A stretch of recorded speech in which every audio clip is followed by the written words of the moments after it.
আসসালামু আলাইকুম। আজকে আমি লিচু সিলার টেকনিক শিখিয়ে দিচ্ছি।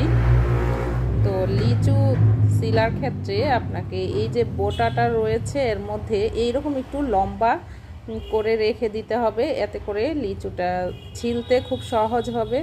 তো এই লম্বা ডাটের মধ্যে ধরে এই হাতটা দিয়ে এরকম চাপ দিবেন, আর এইটা দিয়ে একটু উপরের দিকে টান দিবেন। দেখুন খুব সুন্দরভাবে কিন্তু একটা পাশ ওপেন হয়ে গেল।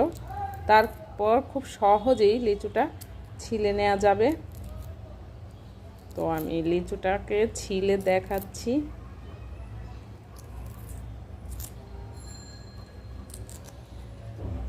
তো দেখুন লিচুটা ছিলা হয়ে গেছে। আর লিচু খাওয়ার আগে অবশ্যই এই যে বোটার অংশটা চেক করে খাবেন, কারণ এখানে পোকা থাকে।